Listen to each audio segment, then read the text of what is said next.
This is Akiachek, Alaska, where the local natives live off the land.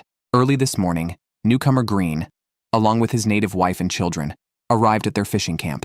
The transition between spring and summer is the prime time for catching sockeye salmon. They show no interest in farmed salmon, preferring only the wild type. In one haul, they caught 4 fish, totaling between 30 to 40 pounds. Sockeye salmon are silver when in the ocean, but they turn progressively redder and their heads turn green in freshwater. Green's family is not the only one fishing nearby. Some seals are also foraging in the area and might come to scavenge. Periodically, Green and his wife check the nets to prevent theft of their catch. However, a seal soon discovers this prime spot. Once targeted by a seal, catching any more fish becomes challenging. A competition between humans and the seal begins.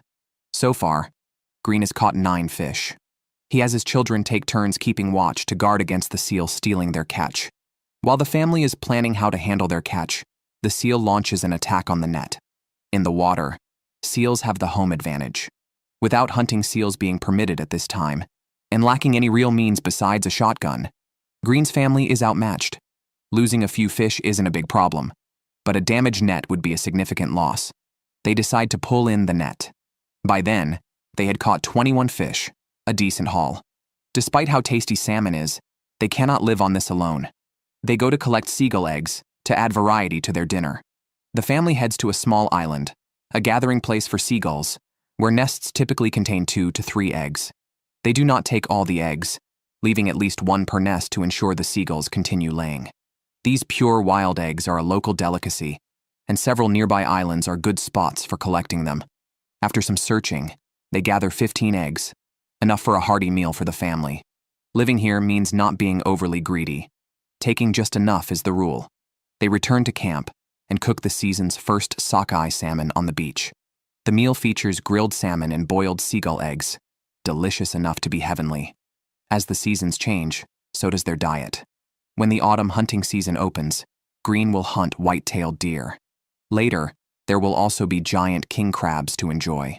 This is Akiachek, located on the southern end of Kodiak Island, where the world's largest brown bears live. Marvin, a native well acquainted with the area, has helped Green and his daughter Tyra take down a deer. Although the hunt has ended, the work for the hunters has just begun. They need to find the deer in dense bushes and quickly move it to an open area because staying in a spot with no visibility risks attracting bears with the scent of blood. Even with a shotgun in hand, it's hard to defend against a bear attack at close range. Green is an outsider, but he has the privileges of a native because he married Marcella. It was Tyra's first time seeing an animal being processed, and she was visibly frightened by the graphic nature of the task, shocked that the enticing meals on the table could look so gruesome before cooking. However, she didn't shy away but observed the entire process closely, knowing that one day she would have to handle it herself. Cleaning the deer's intestines thoroughly can significantly delay the spoilage of the meat. Now, the group needs to load the deer into their vehicle and take it home for further processing. Learning that Tyra had shot the deer with just 1 bullet, her family felt immense pride and joy. She naturally became a role model for her younger siblings. In the evening, mother and daughter sliced the deer meat into thin steaks, laid them flat on a cutting board, and evenly seasoned them with salt and starch. They then fried the steaks in a skillet. They chopped onions, placed them in the bottom of the pot, added a layer of deer meat, and topped it with rice to steam. A pot of fragrant deer meat rice, along with deliciously crispy deer steaks, was served at the dinner table. Eating the fruits of their own hunt, the family's happiness was overwhelming. Kodiak Island is renowned for its bountiful seafood, especially during the fall when king crabs are at their fattest.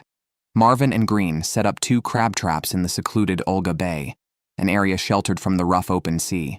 Today, they are heading out to check their catch.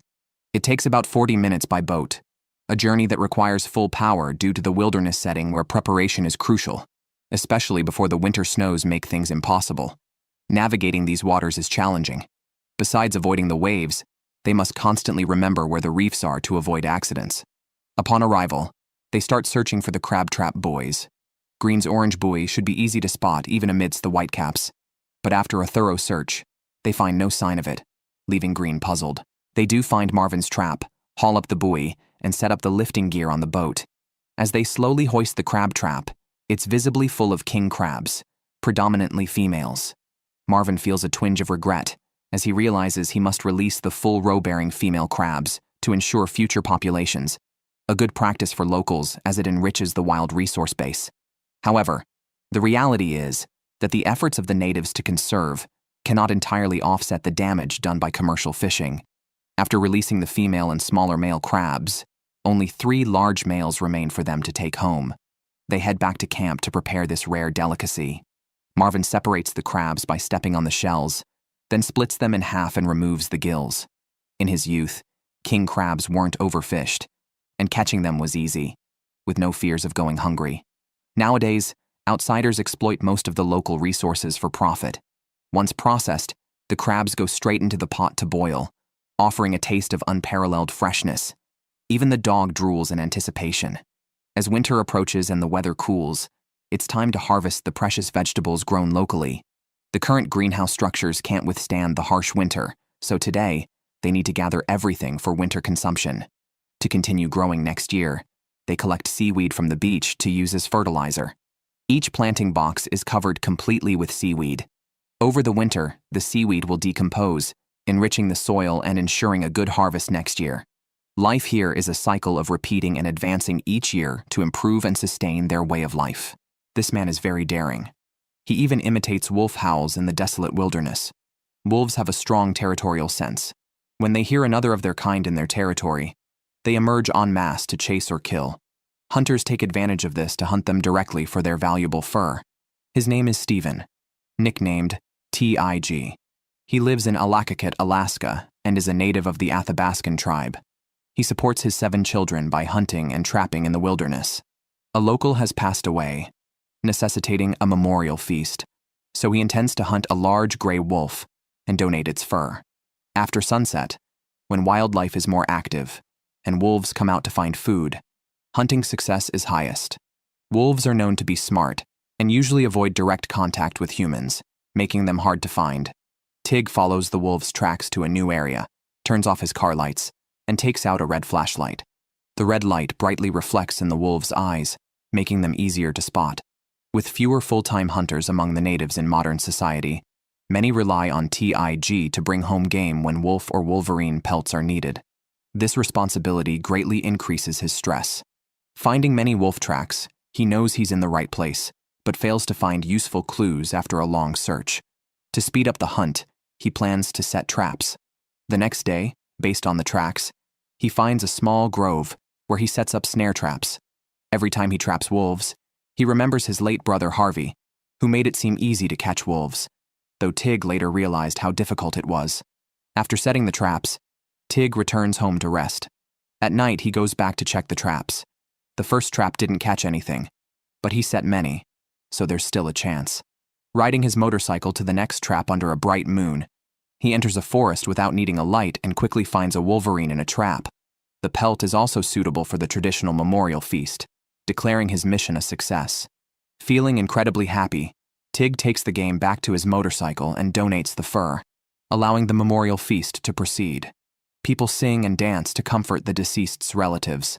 According to local tradition, after skinning the wolverine, its body is cremated, showing the hunter's utmost respect to the animal. The impact of modern civilization on traditional cultures is substantial, with many indigenous lifestyles quickly disappearing. Hunters like Tig, who still adhere to these traditions, plan to teach them to their children, ensuring their continuation. The indigenous people of Alaska have an ancient tradition where boys must hunt a bear to prove they have grown up. Hunter Tig is guiding his son Evan to meet this challenge.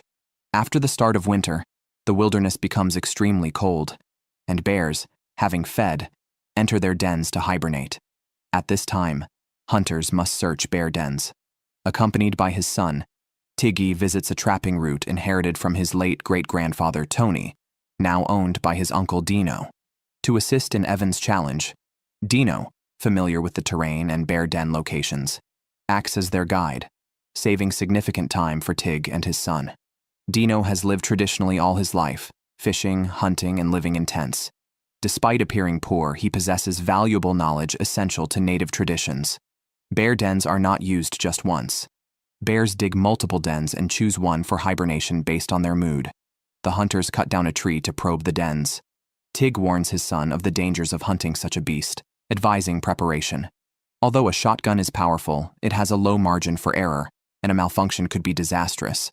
Hence, an axe is also prepared for safety, but caution is needed to avoid it getting stuck in the bear's skull, which could lead to a deadly counterattack.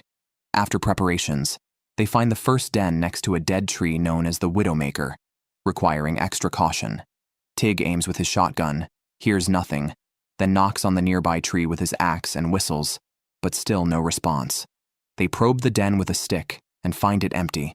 Observations such as moss inside the den and no fresh tracks indicate no recent bear activity, providing valuable learning for the young hunter.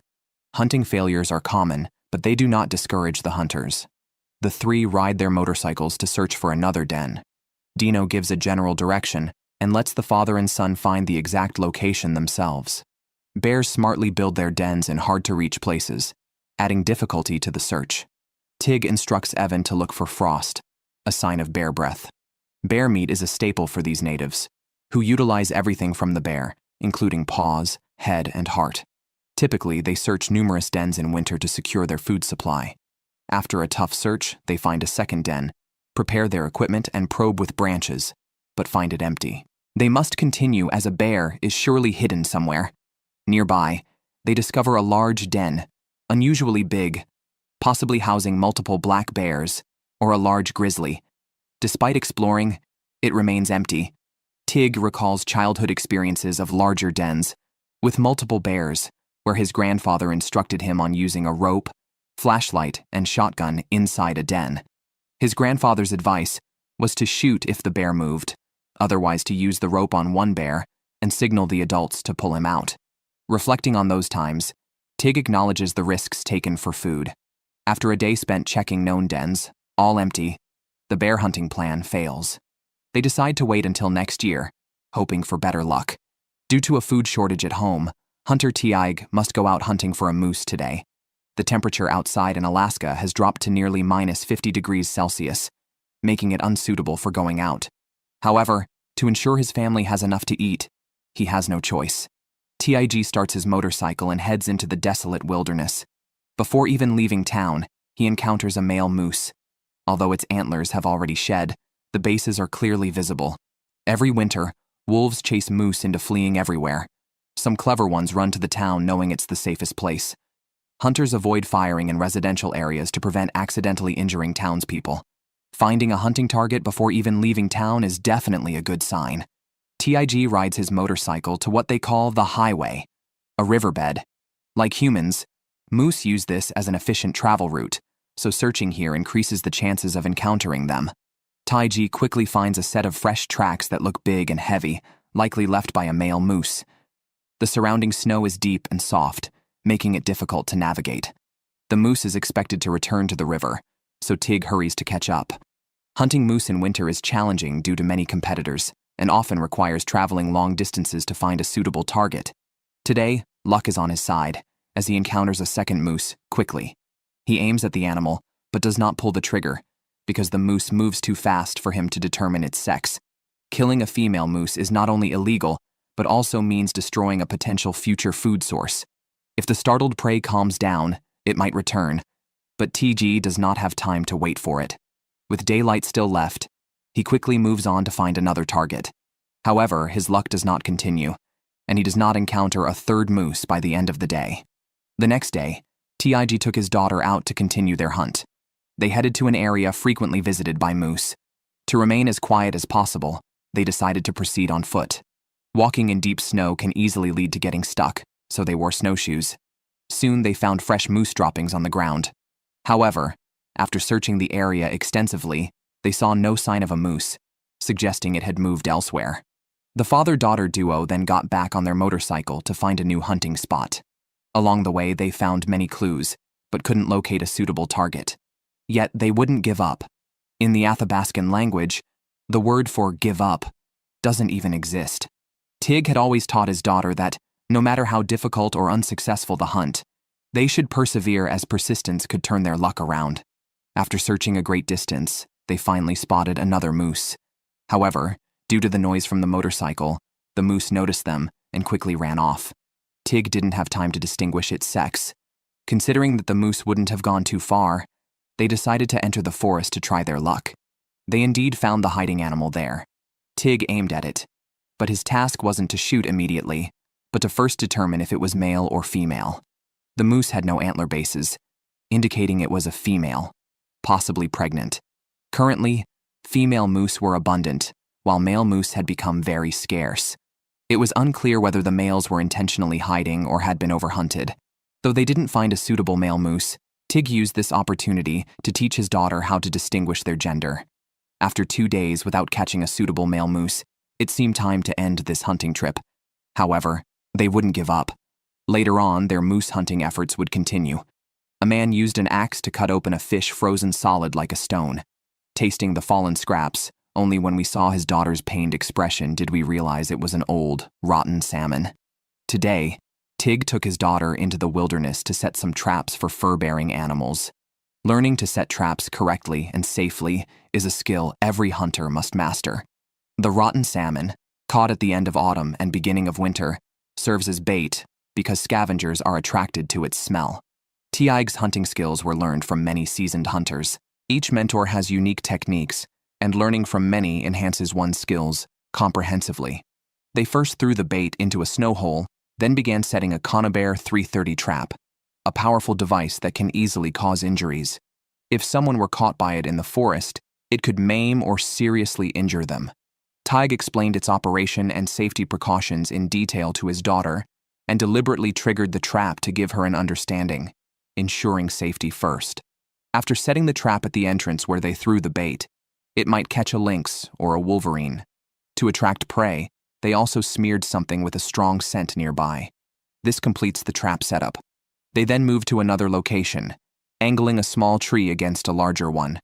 They cut the rotten salmon into small pieces, tied them with wire, and attached them to the end of the small tree using a smaller foothold trap designed for catching smaller prey like martens. Although less dangerous, Tig still explained the usage and precautions to his daughter. The trap was set in front of the bait. If any prey attempted to steal the bait, it would step on the trap, capturing it. As before, they applied a strong scent to attract distant prey.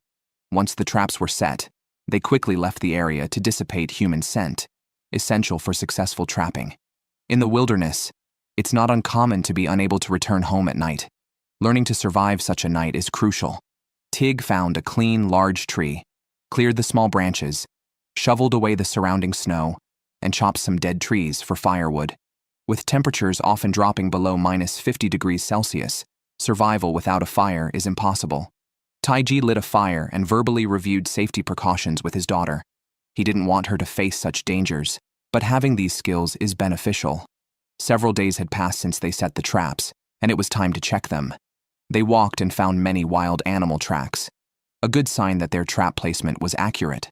Arriving at one trap, they were thrilled to find a large marten inside, the first marten his daughter had ever caught, which excited her greatly. A crow flew by nearby, a sign of good luck for the natives. They made a silent wish upon seeing it. The marten could be used to make a hat or mittens. Back home, the daughter proudly showed her mother the catch, earning her mother's pride. Now, they needed to skin and tan the hide to make a hat, but it would take 3 marten pelts to complete, so the trapping would continue. As long as his daughter persisted on this path, Tig believed they would soon complete the remaining trapping tasks. Indigenous hunter Tig found the carcass of a male moose in the wilderness.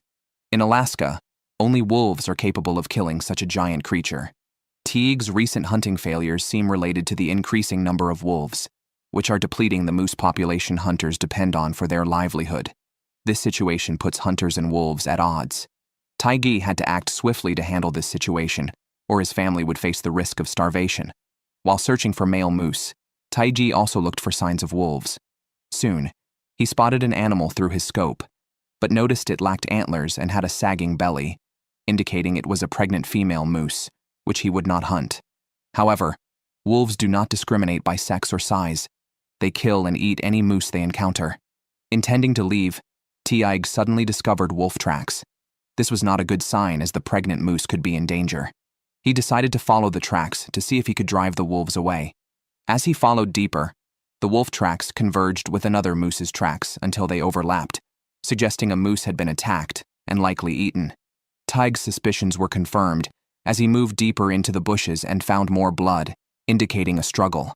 Besides blood, there were pieces of moose skin bitten off. Fearing the predators were still nearby, he readied his shotgun for defense. When wolves attack a moose, several larger ones bite and hold the body to immobilize it, while smaller wolves begin to eat the flesh, leading to a slow and painful death for the moose. In comparison, a bullet is more humane. Following the trail, Tig found the scene: a female moose with her abdomen bitten open and 1 to 3 fetuses eaten. It is estimated that a moose can raise about 50 offspring in its lifetime. Such predation by wolves has a significant impact on the local ecosystem. Tig recalled last winter when a pack invaded the town, eating many domestic dogs. Despite his efforts, he caught none. This situation could not continue. Tig decided to take proactive measures to show the wolves they were being hunted. Since there was still much meat on the moose, the wolves would likely return. Tig planned to set traps to catch some gray wolves. Even if nothing was caught, the presence of traps might deter the wolves from returning to the area. He returned home, gathered 12 snare traps, and brought his eldest daughter Hazel to assist him.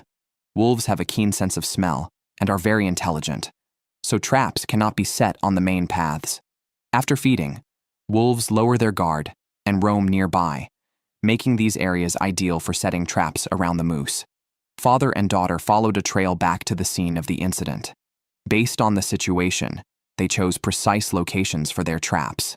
Wolves, like hunters, are just trying to survive. If it weren't for the wolves killing too many moose near the village, perhaps hunters and wolves could still coexist peacefully. Tig's village has 180 residents, who mostly rely on moose meat to get through the winter. They would prefer other food, but deer migrate far away, fish are scarce in the rivers, and there aren't many bears. If wolves eat their main food source, their survival will face significant risks. However, they don't need to eliminate the entire wolf pack. Capturing 1 or 2 could scare the rest away to hunt further afield, perfectly solving the problem. Setting up the snares is not complex, but what's crucial is the size of the opening and its height. The ultimate goal is to capture a wolf by the head, leading to its demise. The 12 snares were quickly placed around the moose. Father and daughter would return to camp to wait before checking the traps again. 3 days later, they returned to the site and were surprised to find something in the snares. However, it wasn't a gray wolf, but a wolverine. Tig quickly grabbed his shotgun and dispatched it. Wolverines may be small, but they are second only to bears and wolves in ferocity, holding the 3rd spot in the Alaskan wilderness hierarchy. Although they didn't catch a wolf, capturing a wolverine was still a valuable catch. The struggle between humans and wolves would continue. After all, only when the moose are safe can their lives stabilize. To protect the moose around his village, Tig set up 12 snares to catch North American gray wolves. Unfortunately, the wolves didn't fall for it, but they caught a scavenging wolverine instead. While this was a good catch, it didn't achieve the goal of protecting the moose, so the effort to trap the wolves must continue. A few days later, he returned to the trap site. The ground was covered with fresh wolf tracks, but no prey was caught. To increase the success rate, he added more snares around the moose carcass. While trapping wolves, he was also on the lookout for his own prey, as the moose season was not over, and he still had a chance to hunt enough food for his family. After some searching, he found new moose tracks, likely belonging to a mother and her calf, indicating that a male moose might also be in the area. However, due to the recent frequent activity of the wolf pack, they might have fled far away. What used to be a routine hunt had now become exceedingly difficult. Tig spent the entire day outside without encountering any wolves. Not wanting to return empty-handed but with daylight fading, he had to head home. Just then, he spotted a group of ptarmigans in a tree beside the road. Although they don't have much meat, it was better than nothing. He took his gun and successfully shot one down. While the bird was still warm, he plucked its feathers on the spot and started his journey back home. In the evening, he and his wife Louie set out to check the traps, taking advantage of the night since wolves are nocturnal and more likely to be encountered then. Not far from town, they came across a moose, but it was again a female, continuing their streak of bad luck. They proceeded to the site where they hoped to catch wolves. This time, there was some activity in the traps, but unexpectedly, it was another wolverine. Wolverines are usually hard to catch, but recently they seemed to be taking the place of the elusive gray wolves. Tig dispatched it with a bullet and began processing the animal on the spot. Traditionally, when a man is processing game, women should avoid watching. However, due to the dangers present at night, Tig simply asked Lewis to turn away. After finishing the task, the couple headed home. The effort to catch wolves was still making no progress, which was frustrating for Tig. He planned to set aside the issue for the night, but as they passed another trap, they found it had been triggered. The tracks indicated it was undoubtedly a large gray wolf. The animal had dragged the trap away, potentially leading to a painful death. As a moral hunter, Tig could not allow such suffering. He asked Louis to wait while he followed the tracks. Searching at night was exceptionally difficult and dangerous. He had to be fully alert and watch his surroundings. After a tough search with no findings, he began to doubt if he had seen correctly. But then, shining his flashlight into the distance, he spotted the reflective eyes of the gray wolf. He quickly caught up and ended its suffering with a single bullet. After many days of effort, he finally succeeded. Often, removing one wolf can cause the rest of the pack to stay away for a long time. The wolf Tig caught was a large black one, full of food. He respected this animal and planned to handle it with the utmost respect. This marked an end to the immediate struggle for food between humans and wolves. He needed to quickly load the wolf into his vehicle to pick up Louis, as it would be dangerous for her to encounter a wolf pack alone. The man spent the night successfully trapping a black North American gray wolf and a wolverine. This not only earned him several $100s but also indirectly protected the local moose, which the community depended on for survival. Typically, they would not sell these precious furs. Instead, they are donated during memorial feasts when someone passes away. The men take the pelts, singing and dancing to comfort the relatives of the deceased. Although Tig caught a wolf, he ultimately didn't manage to hunt a male moose. Since moose season has ended, he needs to find other ways to provide food for his family. Today, he plans to trap beavers, which are perfect because their pelts can be sold for money and their meat, rich in fat, is loved by both adults and children. After preparing his equipment, he and his second daughter, Sophie, set off for the hunting ground along a previously used route near a nearby river. Beaver lodges are easy to spot, resembling mounds visible from afar. Such large lodges, built over more than 10 years, house 8 to 10 beavers. Observing the area, they notice something unusual: spruce branches laid across the snow nearby. Curious about which animal might be responsible, they trudged through the thick snow to investigate. Underneath the branches, they discovered an ice hole apparently. The beavers had run out of stored food and were gathering spruce branches from the riverbank to eat. This was a good sign, indicating that the lodge was active and the beavers were hungry. Excited, they quickly went back for tools and started drilling into the ice. Tig is not particularly skilled at trapping beavers. Sometimes, he catches none throughout the entire trapping season. Despite the difficulty, he must persevere, as failing to catch prey means his wife and children could face hunger. After securing the snare trap with a birch branch and placing it in the water, stabilized by a thick wooden stake, they completed the trap setup.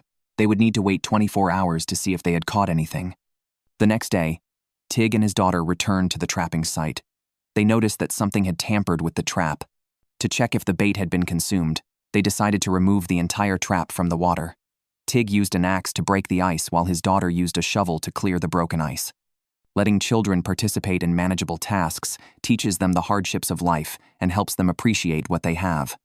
After clearing the ice, they slowly pulled out 2 wooden sticks. To their surprise, the trap they had set just yesterday had caught a large beaver, breaking Tig's previous record. Both were thrilled, not only having secured valuable fur but also alleviating the food shortage.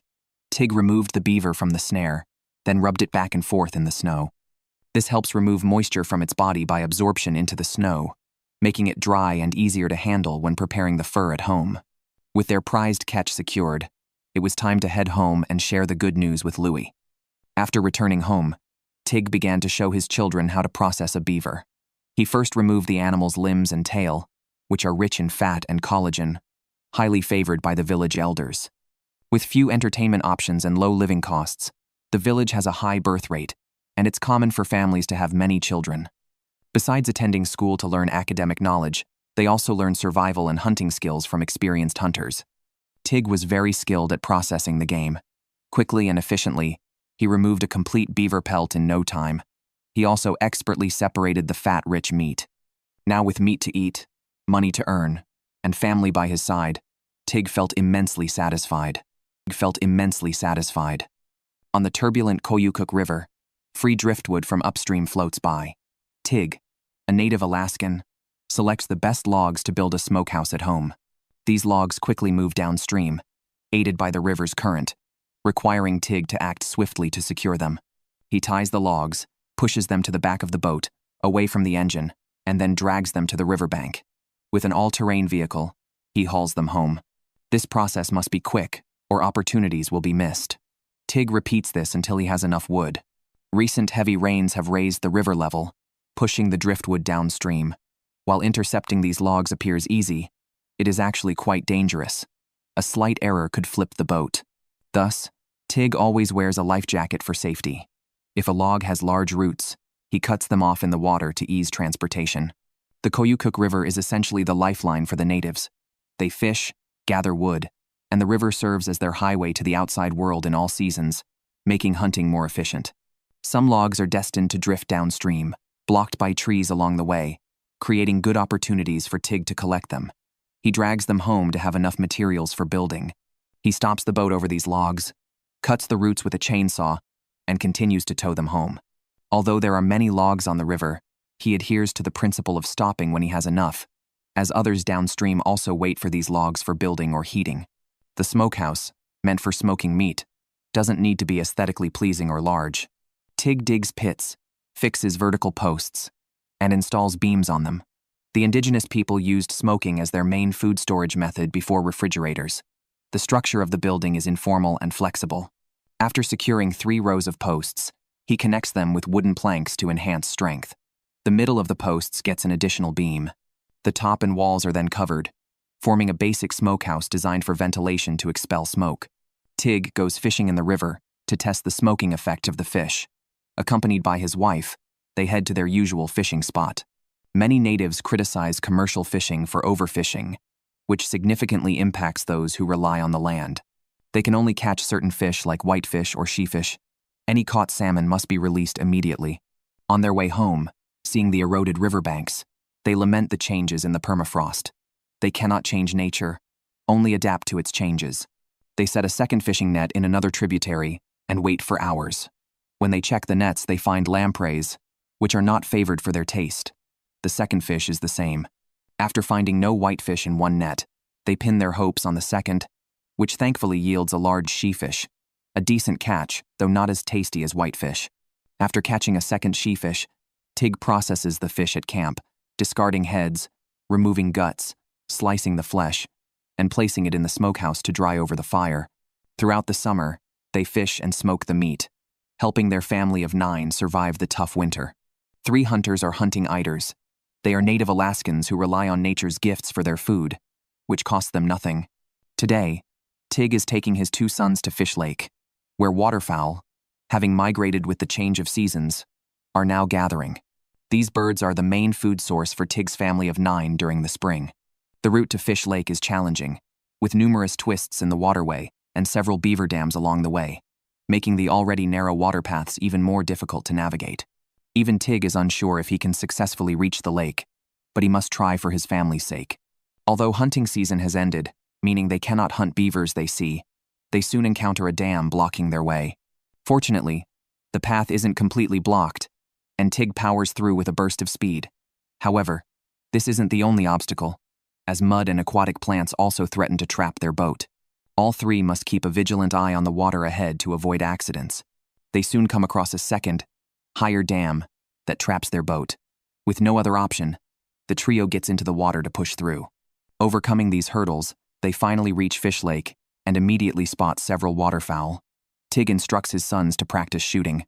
Shooting a flying bird from a speeding boat is challenging, and the young men need plenty of practice to master this skill, essential for continuing their traditional hunting and fishing lifestyle. During the early spring goose hunting season, hunters can stay in shelters to lure prey close. However, the common ducks now prefer open waters, so they must approach by boat. At this time of year, most ducks are lean, with only the black eiders having any fat, making them the prime target. The initial hunting attempts are unsuccessful, with Tig's sons alternating shots without hitting a duck. While focused on finding new prey, a sudden thunderclap startles Tig. They hadn't noticed an approaching storm. For safety, they quickly return to shore where they have a temporary camp to shelter from the storm. The rain is brief, and they soon return to the lake. Tig quietly approaches the target, but his inexperienced children struggle to hit the birds. Fortunately, the ducks are plentiful, and occasionally a few fall. As failures accumulate, so does their experience. Eventually, Tig's second son successfully downs their first bird of the day, which lands on a patch of floating moss that is treacherously similar to quicksand. For safety, Tig lets his son stay on the boat while he retrieves the bird. By evening, they return to their temporary camp to have a meal. One duck isn't enough for three, so they make a soup to at least satisfy their hunger. As Tig's sons grow more capable, he may soon step back, allowing them to hunt on their own. The growth of new strength will continue the local traditions. Cut off the head of a burbot, then slice the fish from the back into two halves. Next, change the knife and hang the fish on a rack to air dry. This fish meat is a major food source for the Alaskan natives during the summer. Today, Tig is taking his family to their fishing camp to provide for his 7 children. In the past, the river was abundant with salmon, easily sustaining the riverside communities. However, due to excessive commercial fishing at sea, the salmon have become scarcer.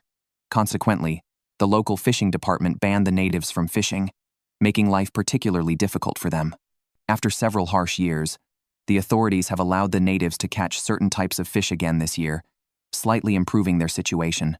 Upon arriving at the fishing camp, Tig instructs his family to stay briefly by the boat because bears are very active this season, and their camp might be hiding one. It has been over 2 years since their last visit, and the yard has overgrown with weeds and bushes. Once they ensure it's safe, the family begins to move around the yard. Bears visiting the fishing camp are common, but a surprise attack from one hiding in the bushes could be disastrous, especially for the children. Therefore, the first task for Tig and his family is to clear the yard of potential threats. After securing the area, they start checking the fishing nets, removing debris, and repairing any damages. Tig involves his children in each task, laying a solid foundation for their future. Once the nets are ready, they are neatly placed in a container for easy setup. Since working on the water is dangerous, Tig leaves the children at the camp. He and his wife, Louie, find a large eddy on the river. Eddies often form whirlpools where the water slows down, providing a resting spot for migrating salmon, making them easy to catch. Years of wilderness living have made the couple highly efficient. They quickly set the net in the water. Now, they must wait overnight and return tomorrow to see what they have caught, much like opening a mystery box.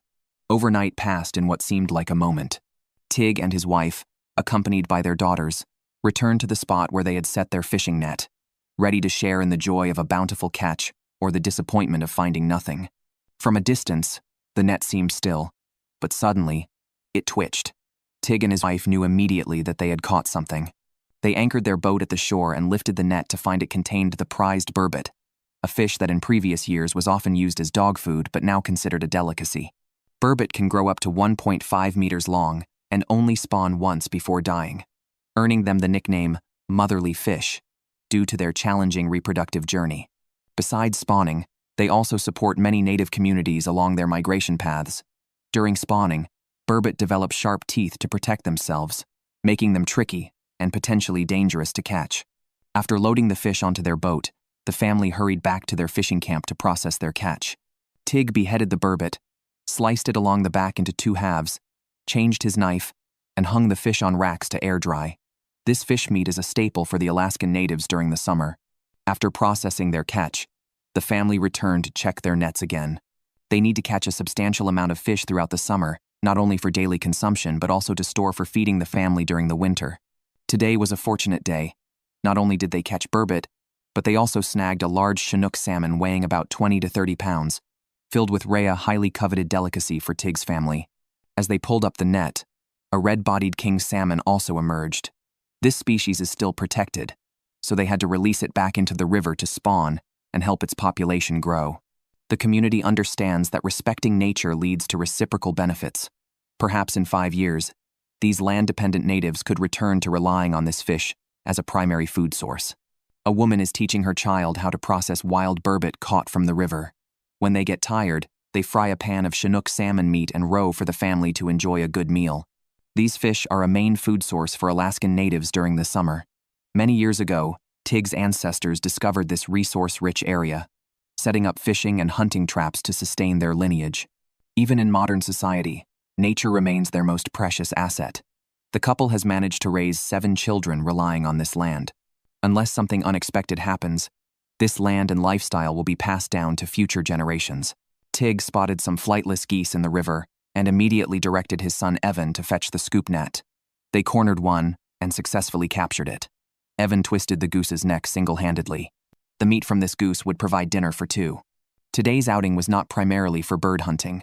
Tig and Evan's real target was a bear. They were in Alaska's Yukon region, where Tig hunts a black bear every autumn. The bear fur could be sold for money, and its meat could feed his family of 9. Although bear hunting season also opens in winter, it involves entering bear dens, making it more challenging than hunting in other seasons.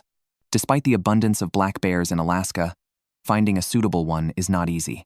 They headed to areas rich in berries and fish, where bears were likely to be found. Speeding along the Canute River, they arrived at a clearing where Tig often saw bears catching salmon or foraging on the hillside. Fresh bear tracks on the riverbank indicated their size and presence, along with tracks from frequent gray wolf visitors. After searching the area for a long time without spotting any game, they returned to their boat and headed to a large canyon where bears like to eat berries and dig for roots. On the way, they encountered some geese. During summer, these geese molt, rendering them unable to fly for a period, making them easy targets for hunters who need only a scoop net, not a gun, to catch them. Having brought no food on their bear hunting trip, the goose became their meal, easily providing them with sustenance. As they continued their journey, the usually ubiquitous black bears were nowhere to be seen. After September, bears prepare for hibernation, making them even harder to find than now. Seeing no signs of bears along the water, Tig decided to try their luck in the mountains of Gogol, where bears primarily eat berries, giving their fat and meat a sweeter taste. If successful, the children would particularly enjoy this bear. Armed with rifles and necessary gear, they entered the woods, a territory ruled by predators, where hunters must proceed stealthily. Climbing steep slopes, they found bear feces that were purple and somewhat liquid, indicating a diet of blueberries rather than fish. The taste of such a bear would undoubtedly be excellent. Now, they carefully searched the area for more clues following the bear's trail. They found bear fur on small trees, indicating the bears had been scratching themselves there. All signs suggested their quarry was nearby, and they pressed on towards the mountaintop. However, before finding the bear, they stumbled upon a discarded can, likely left by recreational hunters. Such litter could negatively impact the land. As a native who had lived off this land for generations, and whose children would do the same, Tig felt compelled to protect it by removing the trash, thus safeguarding his family's future. Reaching the mountaintop after a strenuous climb, they still saw no sign of the bear. Using binoculars, they continued their search until dark, but found nothing. Staying outdoors at night is dangerous, so they decided to leave and return to their camp. Not finding game is a common outcome in hunting, but hunters do not get discouraged. They believe that with continued effort, success will eventually come. With no reliable food source, Tig's family had to make do with fish and small game until the end of autumn when the moose hunting season finally opened. A single moose, weighing over 1,000 pounds, could sustain a family for a long time. Today, Tig brought his 2 older daughters to the upper reaches of the South Fork River, near Fish Lake, where he had frequently seen moose during previous hunting and fishing trips. They hoped for better luck this time to bring back enough food for the family. Upon reaching the hunting ground, Tig took out a horn and began imitating the call of a moose, then listened intently for any response from the game. If there was no movement, they would call several times more. After repeating this for a while, they finally concluded that there were no moose in the marsh, so they returned to their boat to head to the next hunting site. Along the way, they keenly observed the shoreline, as moose are fond of water and sometimes swim in the river or forage along its banks. Their persistence paid off when a male moose finally appeared. However, just as the father and daughters got excited about their find, the noise from the boat's engine scared the moose into hiding. They had to stop the boat, go ashore, and continue mimicking the moose calls, hoping to lure it out. But whether the moose had run off or was deliberately hiding, Tig heard no movement in the forest. This hunt was the daughters' first moose expedition. If successful, according to tradition, they would need to share the moose meat with the elders in the community. After a chase, they found the moose's tracks and followed them to a marsh, where they stopped and tried to attract the moose with a loudspeaker. Despite their efforts, no animal appeared.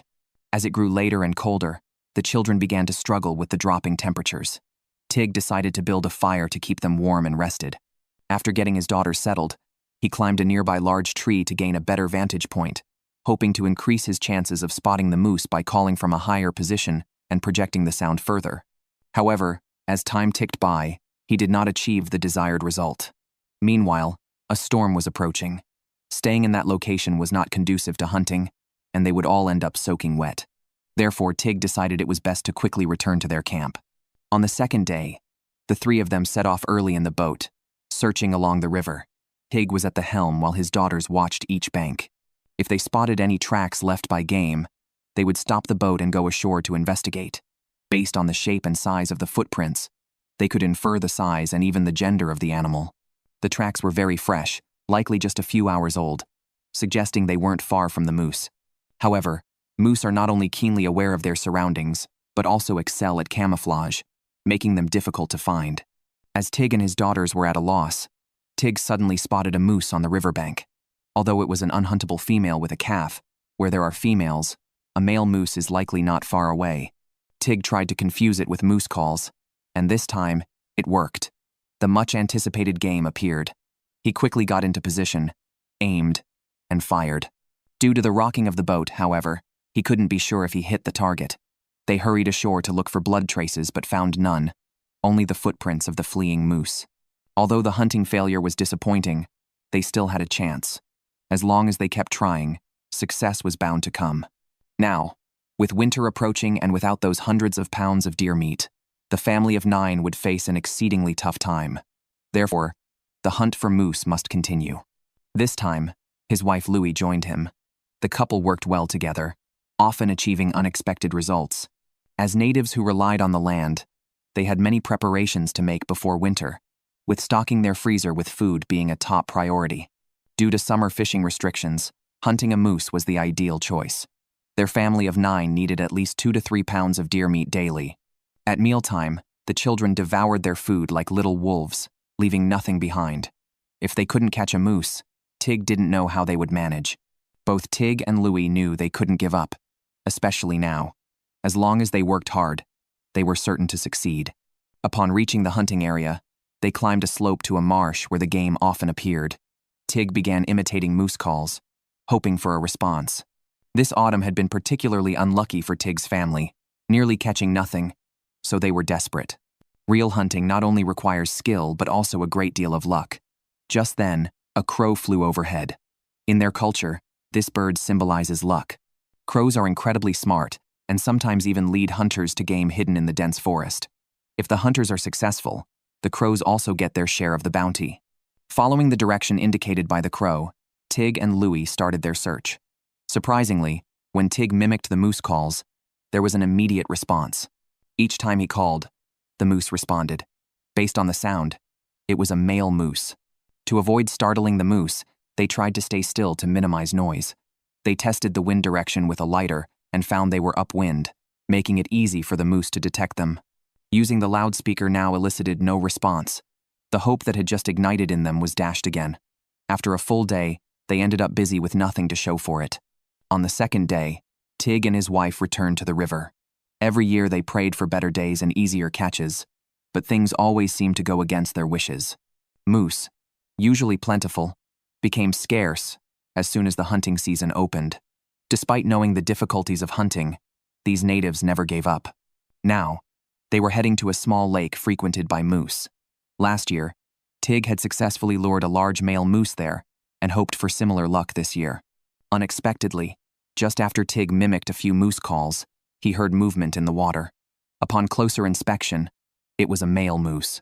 The sight instantly spiked his adrenaline. Using branches as a makeshift stand, he quickly fired 2 shots at the game. Tig was so thrilled at the prospect of a successful hunt that he didn't even notice he had left his wife behind as he went to track the game. On the way there, Louie came across a bear den, which frightened her so much that she quickly ran off. When she found Tig, he was standing in the water, lost in thought. There was no game, no blood, another failed attempt. As the main provider for his family, Tig felt immense pressure. Failing to secure food for the winter meant his family faced starvation. Despite the setbacks this autumn, survival dictated that he must return and try again tomorrow. On the third day, Tig was still troubled by yesterday's hunt.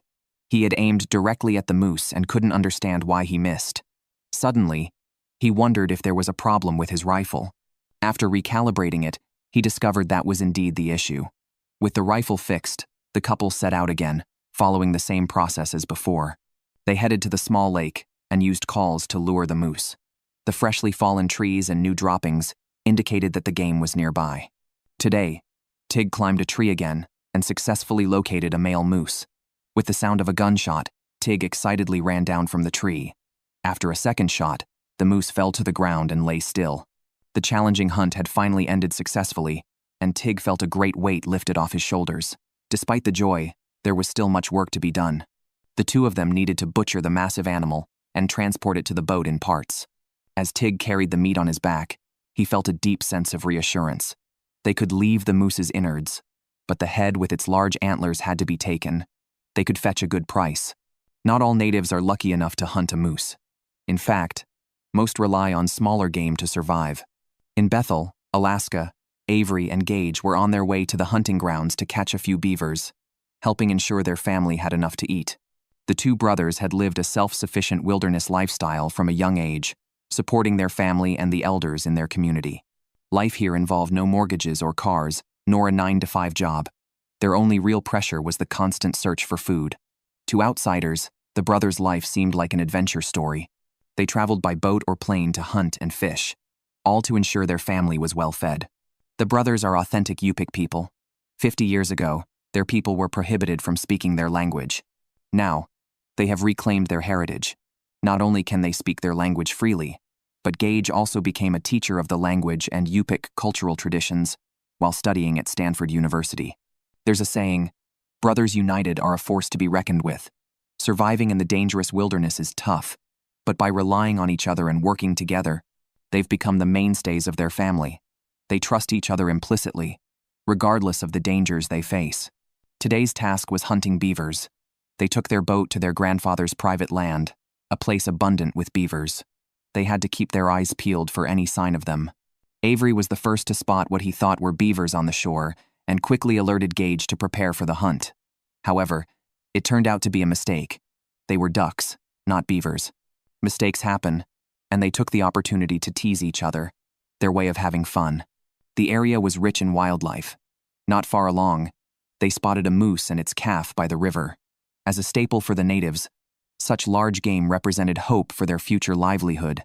However, today they were focused on beavers, not just enjoying the scenery. They needed to feed themselves to survive in this land. The brothers moved to a tributary where the river was narrower, making it easier to find beaver dens. Sure enough, they soon found a large beaver lodge with fresh branches on it, indicating the presence of their quarry. They maneuvered their boat over the lodge and climbed on to search. Aside from the fresh branches, there were no other clues. Avery used the paddle to slap the water, hoping the noise would scare the beavers into fleeing. The trick worked. A beaver surfaced nearby. The brothers quickly returned to the boat and moved to where the beaver appeared. When it surfaced again, Gage aimed and pulled the trigger, but unfortunately, he missed. The startled beaver then chose very concealed spots to surface for air, making the dense riverside bushes their main target area.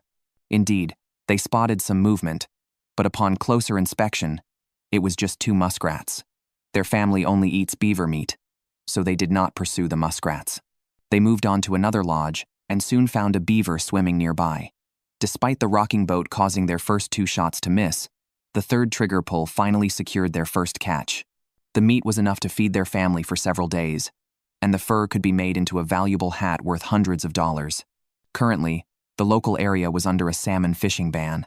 They needed to catch another beaver to safely get through this awkward period of food shortage. Soon, the Yupik hunters spotted another beaver, aimed carefully, and at the right moment, pulled the trigger. With the second beaver of the day secured, Gage and Avery happily returned home. Due to the heat, they immediately processed the game. First, they skinned it to make hats. The task of handling the meat was left to their mother, Anna. Using a sharp ulu knife, she gutted the game, removed the organs, and cut the carcass into pieces for storage. To reward her sons, she would use this meat to prepare a lavish dinner. Winters here are extremely cold, and fish alone is not enough. They need fats and red meat. Therefore, before winter arrives, they plan to hunt large game, typically moose, which can weigh over 1,000 pounds. In the first 2 days of moose season, the brothers flew to Toktakna in a second-hand small bush plane, which is relatively affordable in their community, akin to buying a used car. Over half of the people here have pilot licenses, with an average of 1 private plane per 6 households.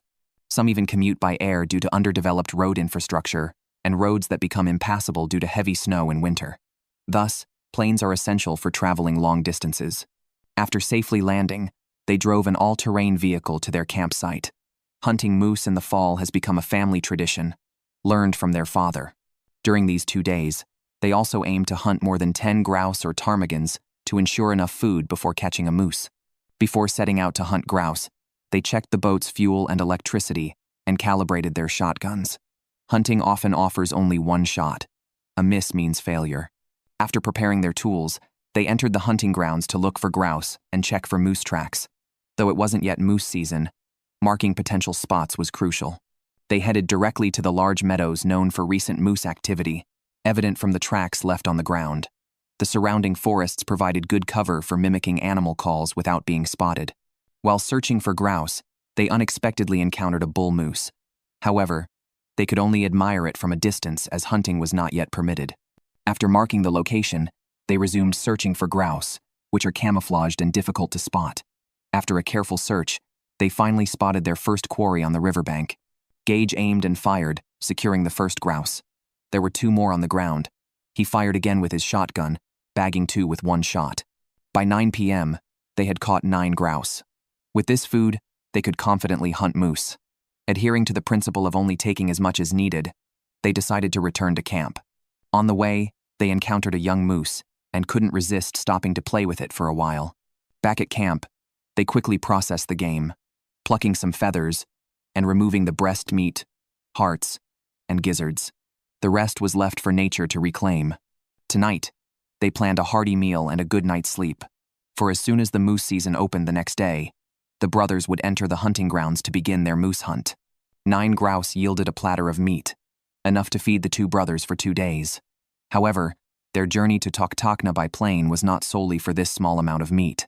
The harsh Alaskan winter was fast approaching, and they needed to hunt a moose weighing over 1,000 pounds to ensure their family had enough food to last the season.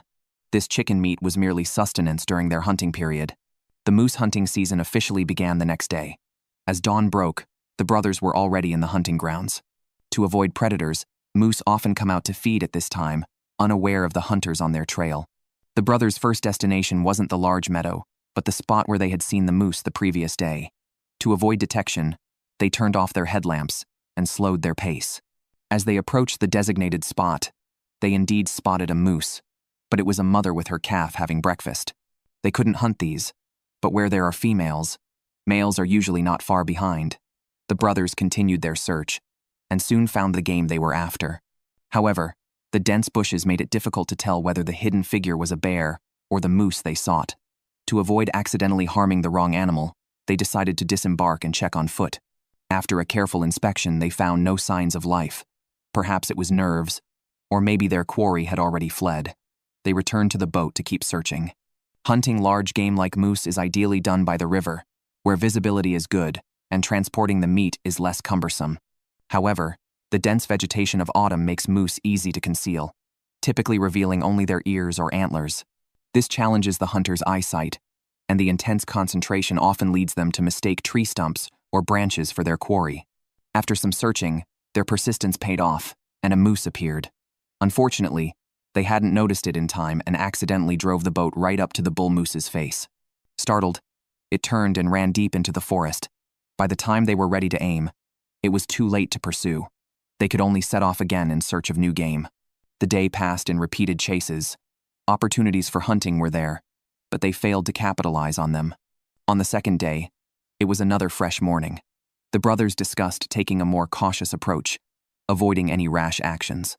They felt significant pressure as the moose season was only a few days long, and failure could mean no red meat for the family for the winter. After some effort, they reached a large meadow and hid at the edge of the forest, mimicking moose calls to lure the animals out. Soon, they heard the sound of breaking deadwood from the forest, likely caused by a moose moving. While one brother continued to make moose calls, the other prepared to shoot. However, their activity seemed to have alerted the forest, and the sounds suddenly stopped, suggesting their presence was detected. With no other options, they temporarily left the area. By the third day, in the early dawn before sunrise, the brothers resumed their search along the river. Their persistent efforts finally paid off when they spotted their prey at a bend in the river. This time, Gage was the shooter, and Avery was ready to assist. After a gunshot, the moose fell. Although the bull moose wasn't as large as they had hoped, it was sufficient to help their family through the winter. Using a sharp knife to slice open the hide, they accessed several hundred pounds of prime meat from the moose. After 3 days of effort, Gage and Avery had successfully hunted their game. The moose fell near the river, an ideal location that allowed them to process the meat on the spot and load it directly onto the boat, avoiding the hassle of transporting it. As native Alaskans, they made sure not to waste food. They consumed parts like the tongue, heart, liver, and kidneys, but did not keep organs like the lungs and intestines, leaving them for scavengers. Recalling how their grandfather's generation would eat moose liver raw with just a bit of salt, the brothers now typically cooked it. They planned to distribute some of the meat to the elders in their village, keeping the rest for their own family. Once all the meat was loaded onto the boat, they performed one last ritual according to tradition. After hunting a moose, they cut off its jaw and hung it high up in a tree as a plea for good fortune, hoping to be successful in future hunts. With their boat full of meat, the brothers happily returned home, where their parents had been anxiously waiting at the camp. Relieved to see their sons return with sustenance, the parents planned to smoke the meat for long-term preservation. The family had limited time in Tuktakna. Before heading back to Bethel, they wanted to gather more food, such as the unique huchin, which is delicious and not available in Bethel. Without delay, the brothers set off in their boat to a clean riverbank where the rapid flow slowed down, ideal for fishing. Each took out a fishing rod and began fishing. Even though it started raining, it didn't dampen their spirits. Fishing was easy in such resource-rich spots. Just a fake lure was enough to keep the fish biting. Soon, Gage caught the first fish of the day. Huchin, a cold-water fish, is so sensitive that human body temperature could allegedly kill it. Its meat is highly prized, making it quite expensive. Fishing turned into a friendly competition between the brothers. After Gage caught the first fish, Avery felt the pressure, switched to a better bait, and soon landed his first fish, which was even larger than Gage's. With their fish caught, it was time to search for another type of game, mallards. Since these waterfowl are very alert, the brothers had to proceed slowly along the river. Upon spotting their targets, they would turn off the engine and glide forward using paddles. However, the vigilant ducks noticed the hunters from a distance and took off. Avery fired immediately, but missed, scaring off a group of ducks hiding nearby. Nonetheless, the area was abundant with waterfowl, promising more opportunities if they continued searching carefully. To avoid detection, Avery sneaked up on some waterfowl from the land at a river bend. By the time the ducks in the water noticed him, it was too late. Avery emerged from a favorable position and emptied his magazine. After the gunfire, several mallards were bagged. They gathered their game onto the boat and continued along the river, soon spotting 2 pintail ducks flying towards them. One shot was all it took to bring down both ducks. These ducks would provide enough food for the family for several days, so the hunting concluded for the day. They found a spot to prepare the fish, wrapping them in foil and cooking them directly over the fire. The fish were perfectly grilled, crispy on the outside and tender inside. Each brother enjoyed a fish, savoring their meal. After a satisfying dinner, they processed the day's catch of ducks.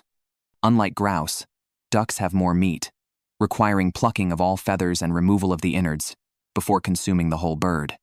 Overall, the family's luck this year was very good. They had over 300 pounds of salmon, 400 to 500 pounds of moose meat, plus heaps of grouse and small game like mallards. This winter, they were set to have a relatively easy time. Some say venison is so nourishing that eating too much can cause nosebleeds, but the local hunters here eat it almost daily without any issues. Today, hunters Marvin and Justin are heading to Olga Bay as winter is approaching, and they need to hunt a reindeer for food storage.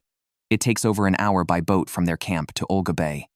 As the saying goes, live off the land if you're by the mountains, live off the sea if you're by the ocean. These natives rely on both, so their menu includes almost everything that flies, runs, or swims, as long as it's legal. The reindeer herds were once close to human settlements, but a large fire forced them to migrate to the western part of this island, so now the hunters have to travel far to find them. Upon landing, they found animal tracks but didn't rush. Before starting the chase, they set up camp to eliminate any worries, allowing them to focus entirely on hunting. The area, full of pastures and dense bushes, is perfect for reindeer but also attracts bears. With fog rolling in, they were about to lose visibility, so they decided to fish for their dinner instead. Hunters always carry fishing gear, making it easy to secure a meal if they find the right spot. In these waters, not only humans look for food. Sea otters were also seen fishing nearby. However, Justin proved more skilled and successfully caught a silver fish. With fresh fish in hand, they were set for a good meal that night.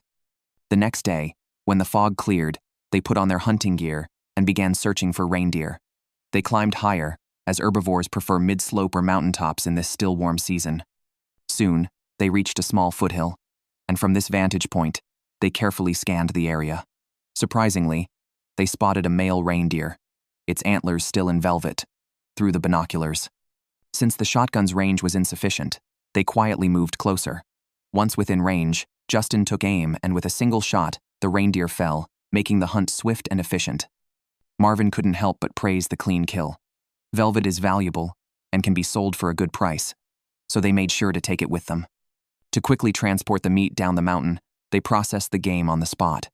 They skinned it, then divided the prime cuts, packing everything into their backpacks for easy transport.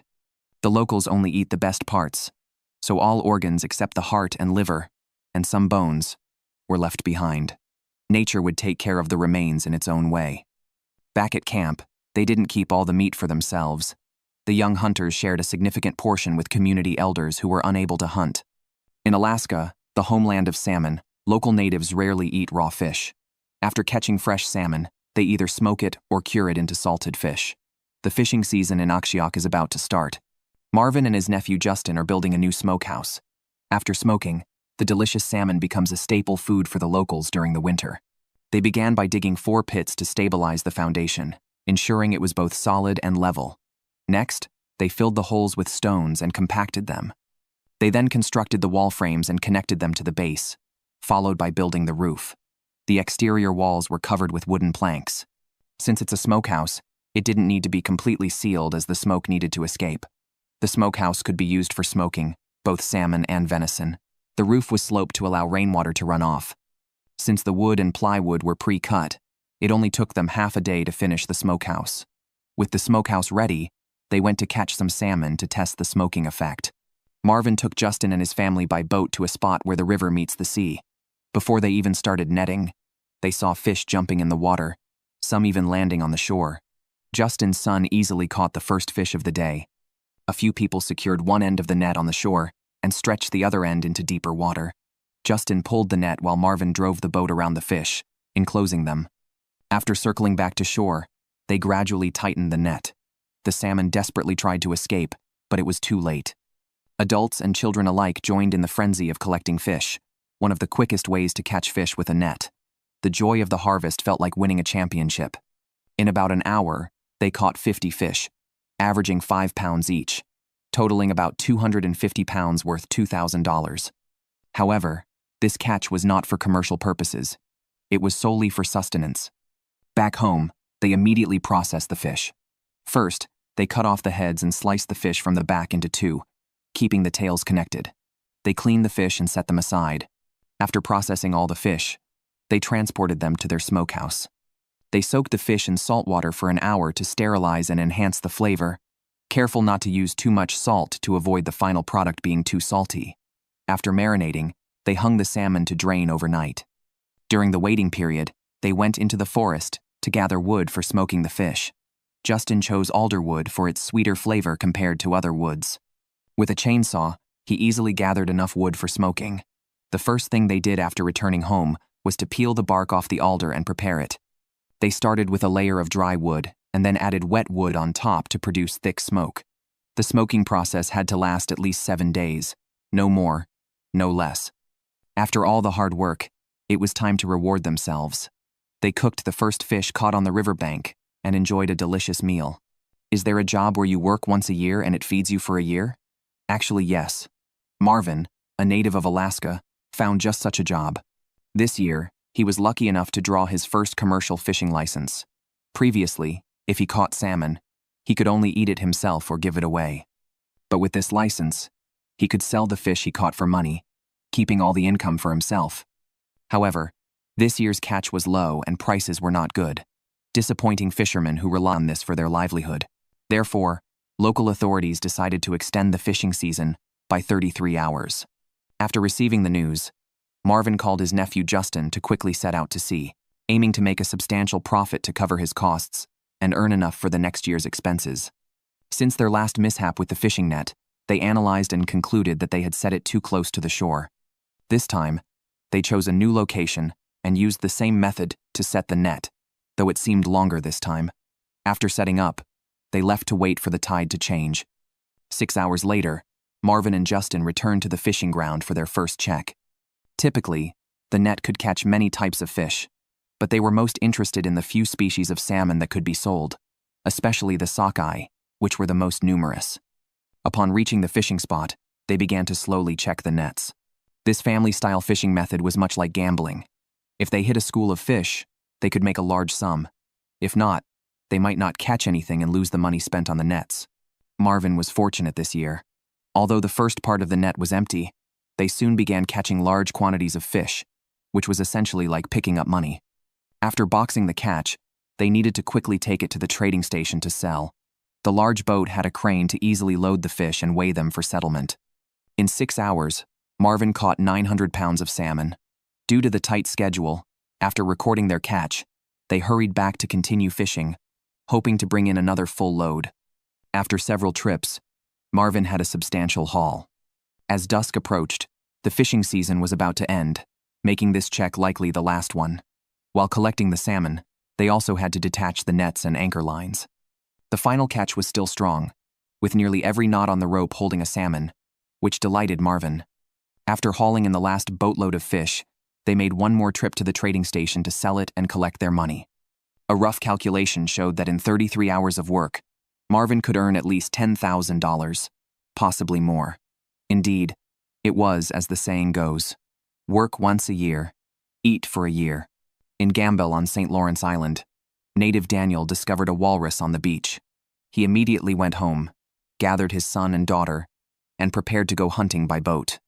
They are Siberian Yupik, native to the area, and hunting walrus is a local tradition. A male walrus can be nearly 5 meters long and weigh up to 3 tons. Successfully hunting, one benefits the entire village. Gambell is one of the most desolate volcanic islands in the Bering Sea. The harsh natural conditions and barren land make agriculture and farming impossible, so the locals rely on the sea for sustenance. They are legally allowed to hunt not only walrus but also bowhead whales. After sailing, they stopped on a large patch of floating ice. Some used binoculars to watch the distance, others looked around, and some mimicked the call of walruses. The prey could appear from any direction at any location, so they were very alert. Suddenly, the walrus appeared. They started the boat and readied the rifles. The boat made noise as it bumped into the ice, so they had to navigate carefully. When they reached the optimal position, Chris aimed. Once the boat stabilized and the target stopped moving, he pulled the trigger. They watched as the shot hit the target and excitedly moved to check. To prevent the prey from sinking, they prepared a harpoon with a float. However, upon closer inspection, they found no blood nearby, meaning the bullet had missed. After searching the area for a long time and seeing no further signs of the walrus, it seemed it had been scared off and swum far away to surface for air. With the ocean currents constantly changing the ice, they couldn't stay in one place too long to avoid being trapped. Losing this opportunity made finding another walrus even more difficult. The weather forecast predicted very bad conditions for the following week, making hunting impossible. Just then, the current changed direction, and large ice sheets began moving, blocking their original route. They feared being trapped. If forced to spend the night at sea without resources, their lives could be at risk. They had to prematurely end their walrus hunting and quickly return to shore. Without a clear path, they worked together to rock the boat, breaking through the ice. Fortunately, the fresh ice wasn't very thick, and they forcefully made their way to safer waters. They searched for the walrus again but found nothing. As the sun was setting, the group had to hurry home to ensure their safety. The next day, unable to go out hunting, Daniel stayed at home and made walrus ivory crafts with his daughter. They usually collect walrus teeth to use as raw materials for crafts or as items for bartering. Although they currently couldn't go out to sea to hunt, using this time to craft and sell these items could help supplement their household income. Being skillful, his daughter had an advantage in crafting. Nalu took 2 small pieces of walrus ivory, carefully polished them until they were exceptionally smooth and uniform, and then added 2 loops to make a pair of earrings. She tried them on, and they looked quite good. Her father couldn't help but praise her work when he saw the finished product. The unsuccessful walrus hunt meant that food supplies would be tight, so they turned their attention to the North American reindeer on the island.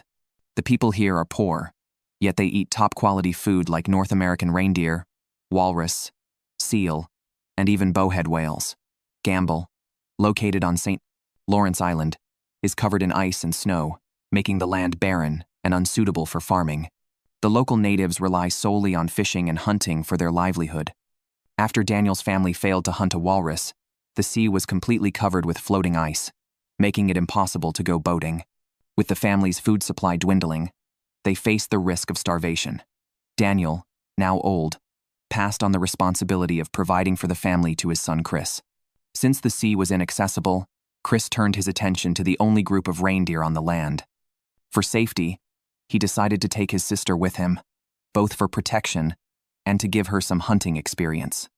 Before setting out, they calibrated their rifles, knowing that real hunting opportunities are fleeting and errors could lead to the family going hungry. Equipped, the siblings rode snowmobiles to the reindeer's location. The island is small, so they quickly found their quarry. The reindeer split into 2 groups, heading in different directions. Choosing one based on the road conditions, they started the chase. The open ice plains offered no cover. They had to speed up to get close to the prey. Once close, Chris instructed Nalu to get ready with her rifle to take the lead. He emphasized that she must shoot quickly after catching up, or risk losing the opportunity. After dividing their tasks, they split up and encircled the herd. Chris quickly caught up with the slowest reindeer, forcing it to change direction. Nalu followed and took her shot, but her hurried and moving target aim was unsuccessful. Seeing this, Chris chased after the reindeer. With his experience and natural hunting skills, he stopped, aimed, and fired smoothly and efficiently, securing their first catch and solving the family's immediate food problem. While the animal was still warm, they needed to quickly clean the organs to prevent the meat from spoiling. Despite the cold, winter is the best hunting season. With the game scarce this year and many in the village hungry, they planned to hunt as much as possible. Chris quickly processed the catch. With the day not yet over, they could still catch up with the group of reindeer. Unexpectedly, before they could start the chase, several deer ran towards them. Nalu hid behind the snowmobile and fired, but like before, her lack of experience meant she missed. However, she didn't give up and immediately chased after them on her snowmobile. This was her first deer, marking her ability to sustain herself a belated rite of passage. Now, not only did they have enough food for themselves, but they were also able to share plenty with their elders. After cleaning the game and loading it into the vehicle, they discarded the deer hide, organs, and head in the wild, leaving them for nature to reclaim. They returned to the village and brought a large portion of deer meat to their grandparents' house. The pride of being able to support the elderly with their own skills was a profound feeling that naturally emerged. Huntress Nalu aimed at a seal, planning to bring it home as food for her family. Between Alaska and Russia lies a small island called St. Lawrence, home to a tiny indigenous village named Gambell. This land, where nothing can be grown and no livestock can be raised, forces the local natives to rely on fishing and hunting to survive. Today, the experienced hunter Daniel planned to take his daughter Nalu out to sea to hunt a seal. It was Nalu's first time as a shooter in a hunting party. She was nervous and scared, but mostly excited. Shortly after setting out to sea, they encountered a group of seabirds, a good sign for hunters. The presence of seabirds usually indicates nearby fish, which attract seals, walruses, and even whales. After a while, they indeed found a feeding school of fish, expecting seals to be nearby. They decided to search the area, but not every guess yields the correct result.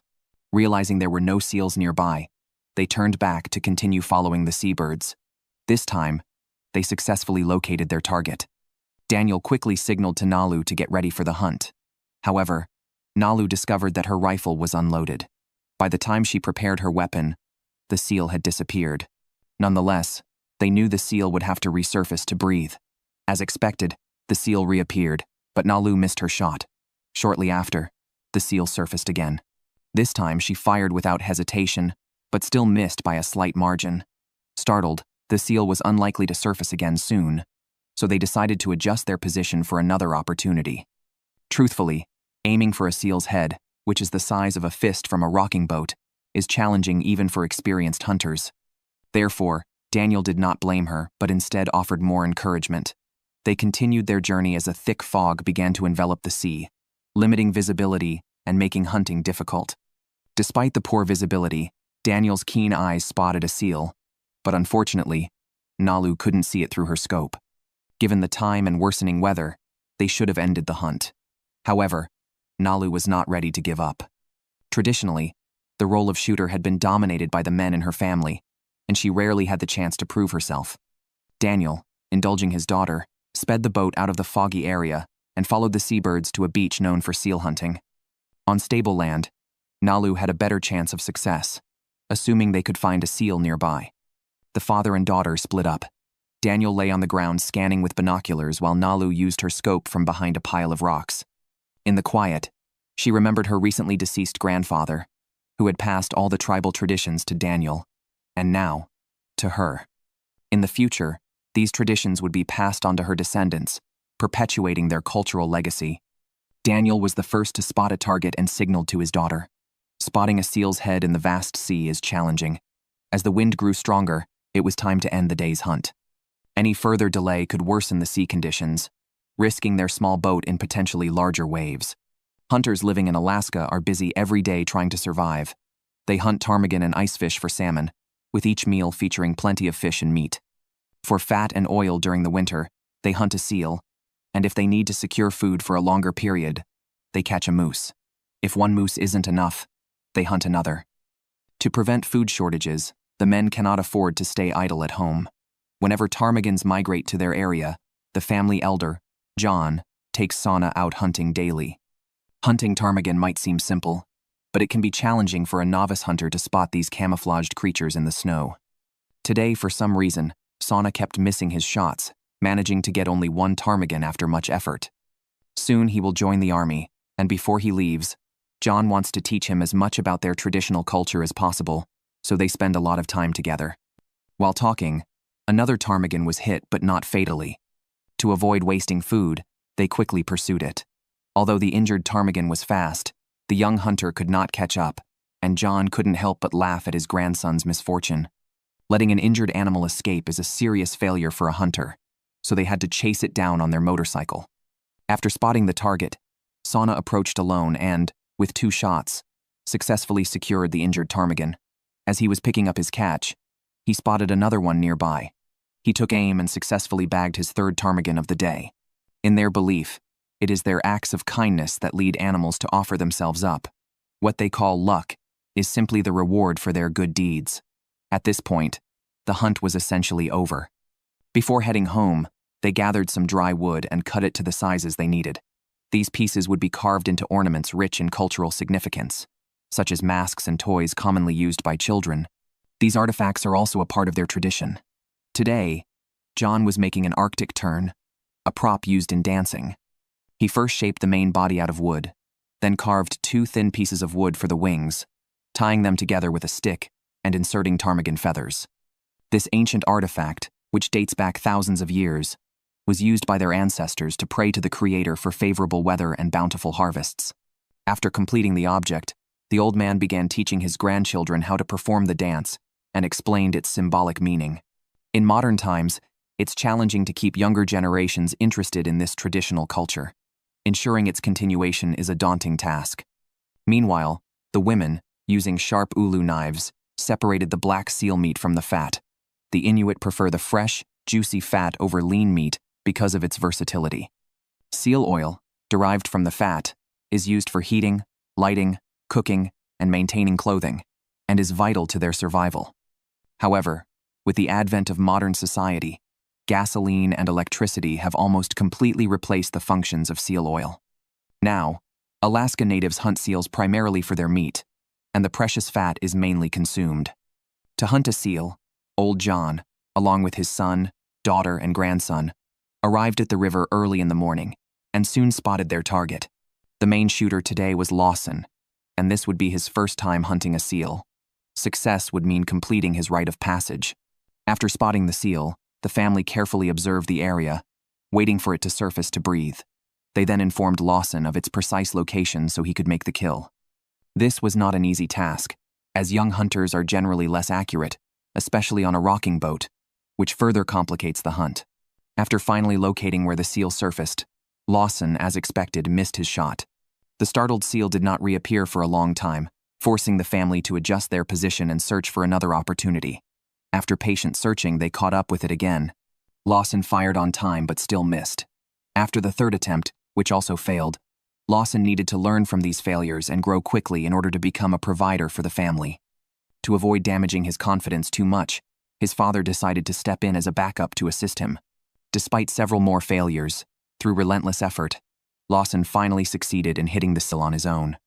To prevent the seal from sinking, they quickly sailed over, secured it with a harpoon, and then hauled it onto the boat. Although Lawson looks youthful, he has now become a true hunter. Successfully hunting a bearded seal is considered a 5-star honor among the natives. According to tradition, hunters give the seal a final cup of water to thank it for sacrificing its life, then cut open the seal's forehead with a knife to release its spirit into the cycle of reincarnation. These procedures demonstrate the respect owed to the prey. After the hunt, the family returns to Shivak to process the game. They discarded the seal's internal organs by the river and took the body back home. The rest of the task was handed over to the women of the house. Using sharp ulu knives, they separated the meat from the fat. Since this was Lawson's first seal, tradition dictates that it be given entirely to the community elders. The women, having grown up in this environment, each have their specialties, such as skinning or cutting meat. When there is work to be done, they come together to help each other. Many hands make light work. After a vigorous effort by several people, the seal was quickly butchered and sorted. During this time, the elders in the community had been notified to come and share the seal meat. Each person could take some fat and some lean meat. Although it wasn't much, it was enough to last them a few days. The elders took the meat and also left blessings for Lawson. Now that this young man has the ability to support a family, it is believed that he will soon become an outstanding hunter in the community. Autumn has arrived, and moose season is about to open. John's family needs to hunt a moose for food to safely get through the winter. In Shivak, Alaska during the fall, hunters target a moose weighing over 1,000 pounds. When the trigger is pulled, the animal falls, providing enough meat to prevent the family from starving during winter. It's the annual moose season again, and with the harsh winter approaching, Old John takes his family to the hunting grounds in Shivak. Sana, the shooter, must stay alert as the moose could appear at any moment. Due to various regulations on salmon fishing, the natives can no longer rely on fish for survival. Thus, the 1,000-pound moose has become their most important food source. Hunting just one can feed a family for a year. Today, they were lucky to quickly find a moose by the river, but it was too far away for an accurate shot, so they had to give up. On their way, they passed their own land and decided to check on the wooden cabin, which had deteriorated into a mound of earth due to neglect. They plan to rebuild the cabin when they have time, making future hunts more convenient and providing a place to stay. For now, they set up a temporary tent to solve their immediate concerns. Old John and Sana returned to the boat to continue their search. Moose are known for their keen hearing and sight, and the noise from the boat's engine usually makes them hide motionlessly in the bushes. The hunters must find a way to draw them out. These large animals typically stay in the bushes or drink at freshwater lakes, so the two focused their search in such areas. After some searching, Sana was the first to spot a moose, a legally huntable male. He quickly pulled out his rifle and prepared to fire, but the moose ran off too fast and disappeared into the bushes. Old John had his grandson chase the moose on land. Despite their efforts, they couldn't make it reappear, so they returned to the boat to pursue it via water. Soon, they caught up with the moose. Without hesitation, Sana aimed from the boat, but his first shot missed. Fortunately, the moose wasn't scared off. It stayed put, curiously looking their way. Sana quickly took another shot and successfully took down the moose. Winter food is now secured. Normally, a wounded moose still poses a significant threat due to its aggressiveness, so hunters must approach cautiously. Even if the prey appears motionless, it's tested with a rifle before approaching. Afterwards, he returned to the boat, called John, and brought tools for butchering the moose. Since the hide isn't very valuable, they didn't focus on preserving its entirety, chopping off entire moose legs with the skin still on. The most challenging part was dealing with the large stomach, as accidentally cutting it could spill contents and contaminate the meat. After butchering, they discarded the inedible organs and transported everything else back to the boat. As John and his grandson returned to camp in the evening with their haul, the whole family was overjoyed at the sight of food. To reward the hunters, tonight's feast would include moose, heart, liver, and tongue. As many families were waiting for meat, the moose, though large, wasn't enough for everyone. Old John decided to use his quota to hunt a second moose. Unaware, another 1,000-pound moose roamed freely in the wilderness but was already being targeted by the two hunters. Old John skillfully shot it without even using a scope, marking their second major catch of the autumn. Combined, the meat from both moose would help several families through the harsh winter. This is Shivak, Alaska, where native hunter John and his grandson Sana have just completed their second moose hunt. Some hunters spend an entire autumn without seeing a moose, but their consecutive successful hunts were incredibly lucky. The pair hadn't expected to catch anything, so they hadn't brought butchering tools and now needed to quickly return to camp to fetch them.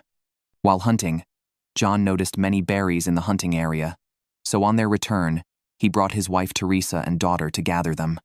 He and his grandson would butcher the game, while the female family members picked berries. The weather wasn't too cold yet, so they hurried to process the moose to prevent the meat from spoiling. Teresa was already busy at work, especially enjoying the cranberries, which are rich in vitamin C and have medicinal properties. Every autumn, the natives collect these berries to last through the winter, as other fruits like melons and peaches are considered luxuries here. While they worked, a large animal nearby was also searching for Berisa muskox. Fortunately, they spotted it early, as such a large beast could pose a danger if it appeared suddenly. Once John and Sana finished butchering the game, they transported all the meat, except the organs, back to the boat. By then, Teresa had almost finished collecting the berries.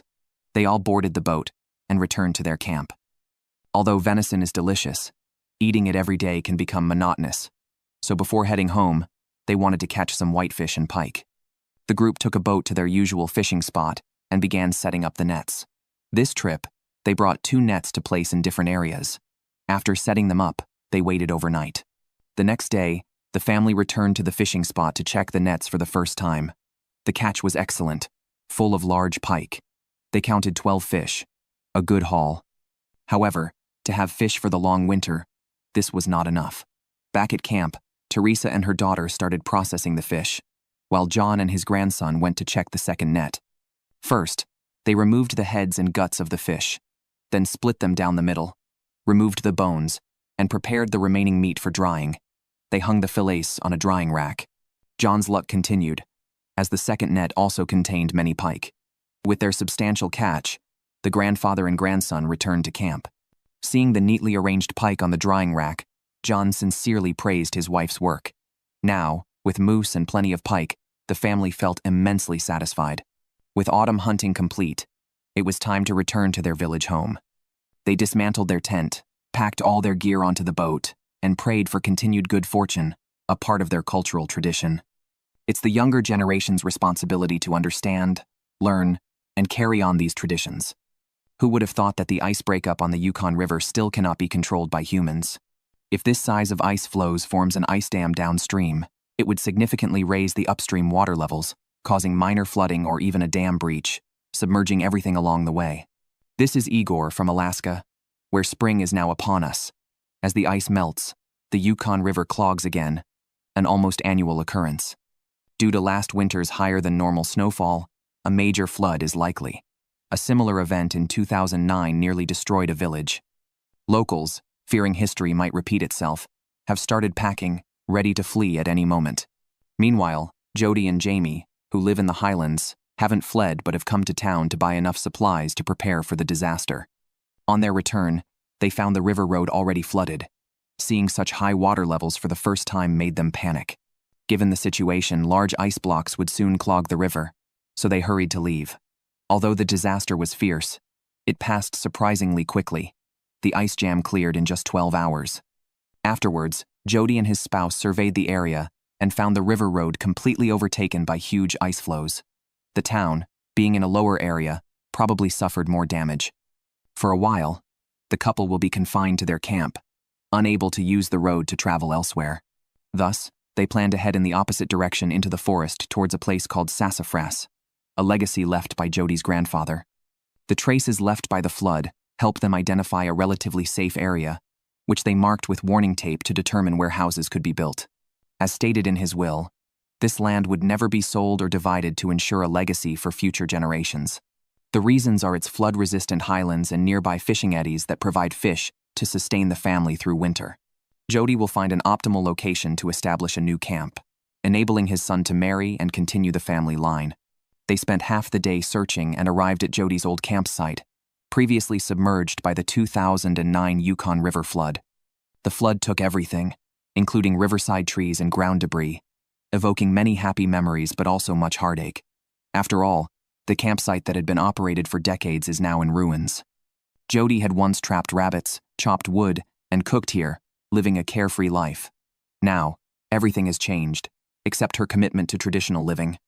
14 years after nature began its self-repair, the area has grown denser. However, due to previous flooding, it's no longer suitable for building a campsite. They continued forward and arrived at an open highland filled with large trees, untouched by floods. Jody immediately fell in love with this perfect spot and decided to establish a new homestead here. The construction of their house would start on this land, where they could build wherever they wished. Their homes are primarily made of solid wood, which can last for generations if maintained properly. However, building a house is a significant event, so the couple discussed choosing an auspicious day to begin construction. One morning, Jody found bear tracks in their yard. Encountering bears is not uncommon in the wilds of Alaska's Igor. Although they had firearms, Jody and Jamie were still very wary of these animals, preferring not to risk an attack on humans when the bears might target their sled dogs instead. These dogs are Jody's treasures, and she wouldn't allow predators to threaten them. Thus, the couple followed the bear tracks, hoping to eliminate the threat or at least drive the bear away from their home. In the snowy forest, they found more tracks and realized this might be the bear that neighbors had mentioned visiting their homes at night. The trail eventually went cold, and they had to return to their camp temporarily. Recently, one of their sled dogs had puppies, and Jody wanted to make sure they were safe.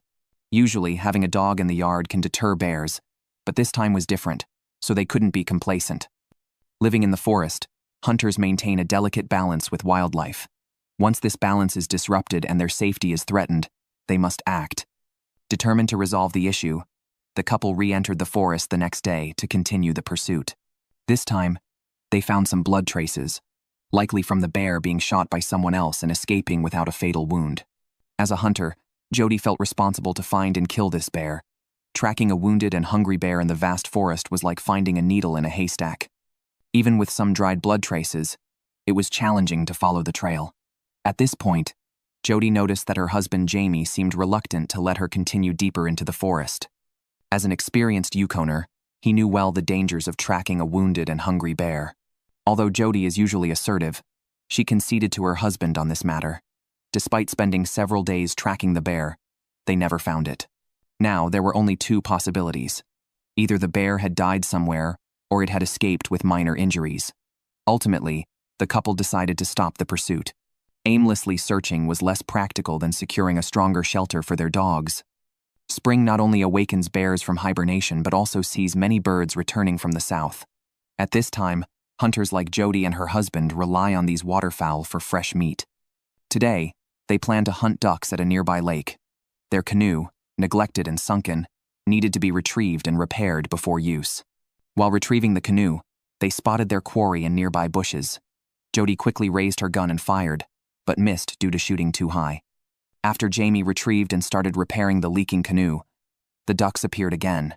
Jamie mimicked duck calls while Jody waited for them to emerge fully from the bushes before aiming and firing again.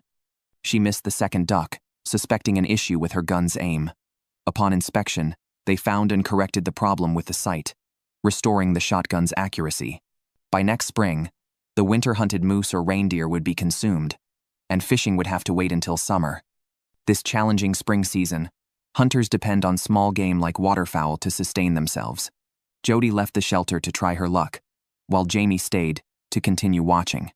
Spotting ducks landing on the water, Jamie didn't hesitate and fired 2 shots, bagging a heron and a wild duck. The recently repaired canoe was then used to retrieve the game. As Jody adjusted her sight, she too successfully hunted a bird. They thought their day was over, but another duck landed on the water. Both Jody and Jamie fired simultaneously, securing a 4th bird. Together, the meat was enough for a hearty meal for their family of 3. By the campfire, Jody and Jamie plucked the birds. As native Alaskans, they still rely on the land for their livelihood. After this meal, they would need to plan for the next day's food. Although living from meal to meal is tough, it is a simple, fulfilling life without much stress. Once the birds were fully plucked, they singed them over the fire to remove any remaining down. This preparation was necessary before cooking the meat, either by frying or making a soup. Living off the land requires long-term planning and adaptability. As spring just began, Jody and her husband were already preparing for the next winter. Today, they planned to head upstream to build a camp in a hunting area. This way, they could directly hunt there during the autumn moose season. Moose meat is a staple food for the indigenous people in winter. Last winter, Jody's family didn't catch any salmon or hunt any moose, making it a particularly tough season. So, they decided to plan ahead this year to avoid repeating the past. Searching along the Yukon River, they found an open area with plenty of grass and shrubs, a favorite spot for moose. The terrain near the riverbank was high, offering a good view of the surroundings. After a thorough check, they chose the best spot and began cutting trees. Since it was a temporary residence, they only needed to clear space for a tent. In recent years, a ban on fishing for king salmon in the Yukon region has made the indigenous people more dependent on hunting animals like moose. The couple divided the work. Jamie cut down the trees, and Jody transported them to the riverbank. Everything seemed to be going smoothly until an accident occurred. Jamie got a branch in his eye while cutting wood. Although Jody knew some herbal remedies, this situation was beyond her skills. They had to return to their community to seek professional medical help. Delaying treatment could risk an eye infection, potentially leading to blindness. At the community hospital, the doctor reassured them that Jamie's eye injury was minor and prescribed some antibiotics. From then on, Jamie would need to wear protective goggles when cutting trees. A few days later, the couple returned to the hunting site to finish building the camp. Despite the previous incident, Jamie needed a reminder from his wife to wear the goggles. After clearing the surrounding trees, they used 2 existing trees and the cut logs to assemble a frame. The challenging part was the roof beams, which Jamie had to secure with nails while on the structure. They covered the roof with a waterproof tarp to complete the simple camp. After finishing the work, Jody tested her shotgun. If there were a large moose across the river now, it certainly wouldn't escape her aim. With the arrival of summer, it's time for Jody and her husband to fish in the river and stock up. The Yukon River, spanning 3,185 kilometers, is rich in natural resources, including countless varieties of salmon. In recent years, the king salmon, the top-tier salmon from the ocean, has suffered from excessive commercial fishing, resulting in fewer making their way to the Yukon River. Therefore, 4 years ago, a local regulation banned indigenous people along the Yukon from catching king salmon during their spawning migration, depriving them of a vital food source. The riverside communities had no choice but to settle for other types of salmon, which, although less tasty, at least kept them from starving. Today, Jody and Jamie are looking for eddies to set up their fishing nets aiming to catch some whitefish.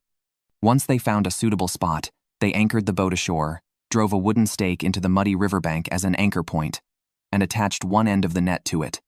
Jamie piloted the boat, while Jody gradually deployed the net. They used a net with small meshes that could only catch small-sized white salmon, not the larger king salmon, which wouldn't be trapped by such a net. After setting the net in the river, they weighed it down with a heavy object as another anchor point. Based on past experience, they planned to wait 24 hours before returning. The next day, they returned to the fishing spot as the water level of the Yukon River had risen about 30 centimeters. Upon their first check of the net, they found a live salmon, but it turned out to be a king salmon, which they had to release because of the prohibition. This fish, having spawned upstream, would help strengthen the population. After a full inspection of the net, they found no other fish, a first in their many years of fishing. They decided to try their luck elsewhere, needing a steady catch throughout the summer to have enough fish for the winter and to feed their dozen sled dogs. They chose a spot where two rivers converged, attracted by the clear water and mud creating a unique landscape. According to their experience, whitefish, northern salmon, and pike liked such places, aligning with their targets. The method for setting the net was the same, followed by a patient 24-hour wait to see the outcome. During this time, they didn't rest. They went into the forest to gather herbs and berries. Jody first found raspberry leaves, which she picked and dried for medicinal use. They also found rose hips, containing 5 times the vitamin C of oranges, which are ready to eat when they turn deep red and soften. The entire summer was busy for Jody's family, with fishing and processing taking up much of their time, leaving little for foraging. Now, with the opportunity, they aimed to gather as much as possible for storage. They also found stinkweed, rich in antioxidants, and also used medicinally. Jody often made it into a tasty tea. While these resources were abundant, they never took too much at once, ensuring that there would be something to harvest the next time. Another day has passed, and it's time to check the fishing net again. In the Yukon region, fishing is not a sport, hobby, or pastime, but a way of life. Hearts, they pulled up the net once more. This time, it held a dead chum salmon. Had it been alive, they would likely have released it. While not mandatory, allowing it to spawn upstream would generally be more beneficial. Catching only one fish in 2 days clearly shows how much the Yukon River needs protection. After returning to camp, the couple cooked the salmon and served it with some rice, a perfect meal. The ongoing commodification of natural resources invisibly hastens their depletion. Who is truly responsible for this situation is not only thought-provoking but also deeply concerning. When hungry, they hunt a grouse or ptarmigan, fry it in a pan. When craving something sweet, they pick a handful of berries, cook them with sugar into a sauce, and spread it on fried bread. This is the traditional lifestyle that Alaska natives still lead. The hot summer has passed, and when the leaves on the trees start to turn yellow, it signals the arrival of autumn. The season is clear and crisp, but wildfires are becoming more frequent due to changing climates, a common challenge for the natives of Alaska. Jody and Jamie have grown accustomed to these conditions, remaining calm as long as the fires don't reach them. Driving along a small road to a berry-picking spot, they suddenly spot a grouse in a tree. They quickly stop, and Jody, armed with her shotgun, chases into the forest. She aims, fires, and secures a grouse, but there's another hiding nearby. She fires again and catches a second one. Surprisingly, the sharp-eyed grouse didn't flee at the sound of gunfire, perhaps overconfident in their camouflage. After securing a hearty dinner, they continue to the berry-picking site. The berries here are wild and natural, free from pesticide residue. What used to be just ordinary wild berries have now become a rare treat. It's hard to say whether our diet has progressed or regressed. They find a large blueberry bush, untouched by bears, and the picking is satisfying. Without these, getting enough vitamins in winter would be tough. The berries, once made into jam, also provide one of their few sweet treats. Compared to other tasks, berry picking is almost a leisure activity for hunters. While working, they pray for the land to stay healthy and continue providing food. They don't pick all the berries. Some are left for seeding or for the bears to eat during winter. Just then, thunder rumbles in the distance, and a rain cloud approaches. If the hard-earned blueberries get wet, they could easily rot, so they quickly pack their harvest into the car. As they head back, they spot a ptarmigan. Such an opportunity for more food cannot be missed. Jody grabs her shotgun and gives chase. Once she spots her target, she fires and bags another bird. Its companion doesn't fly away but frantically runs through the bushes. Jody's quick reflexes secure another catch. With winter approaching, the ptarmigan's feathers begin to turn white, making them harder to spot. This trip yields 2 grouses, 2 ptarmigans, and 2 gallons of blueberry, truly good haul. With heavy rain imminent, they can't delay and must hurry back. Once at camp, they wash the blueberries and cook them with sugar to make blueberry jam. Jamie fries the day's grouse, and dinner consists of fried bread topped with homemade blueberry jam and grouse meat, a perfect meal once again. As Alaska begins to blanket in snow, wilderness hunters who failed to secure large game in the fall must rely on hunting rabbits or small birds to sustain themselves. They know this might be their only food source during the long winter, so they must stay alert and patient. Joel, a native living by Lake Iliamna, awaits the winter moose season. With no food available, he must hunt small prey daily to survive. Today, he plans to search an abandoned logging trail by the lake, hoping for good luck and more food to bring home. The recent temperatures have been unusual. The winter moose season is approaching, but the lake has not yet frozen. If the lake doesn't freeze by the start of the season, Joel won't be able to hunt in more distant areas. This winter, he might have to depend solely on small game, a difficulty only those who have experienced it can understand. In a dense thicket, Joel finds fresh rabbit tracks from this morning. Following them, he locates the rabbit's den, but it's empty, and the surrounding area is covered in fresh snow. Spotting a pure white snow rabbit in the wild is extremely challenging. Moreover, rabbits are highly active, and walking to catch one might burn more calories than gained. However, with no other food options, Joel follows the tracks for nearly 2 kilometers, although rabbits usually don't run this far. Having invested so much time and effort, he can't give up now and continues his pursuit. At the end of the tracks, Joel finds another burrow. Indeed, a crafty rabbit has multiple dens, just as the ancients said. However, the rabbit isn't there. It's likely hidden deep within the cave. Unable to use his shotgun, Joel decides to set a trap at the entrance. Just as he prepares to set the trap, he hears the sound of a grouse flapping its wings nearby. Focused on the rabbit, he had neglected to watch for birds in the trees, a serious oversight. Quickly, he takes his shotgun, aims at the grouse in the tree, and fires. The bird falls, providing him with much-needed food and easing his anxiety. While the grouse is still warm, he cleans it immediately. Grouse typically eat pine needles, giving their meat a unique and delicious flavor. After a day's effort, the hunter has only caught 1 grouse. Honestly, it's not much. Back at camp, he cooks himself a delicious dinner. As deep winter sets in, finding food here becomes increasingly difficult. Starvation seems inevitable, making it essential for Joel to maintain contact with the outside world. For decades, he has maintained a dog sled trail, his only route to town during winter. Maintaining this trail isn't hard. It simply requires cutting down newly grown trees with a chainsaw. However, this year is different from previous ones. Heavy summer rains washed away the only bridge over the creek, a critical part of the path, so he needs to find a way to repair it. To prevent the new bridge from being washed away again, he must find a spot that is elevated and has large trees.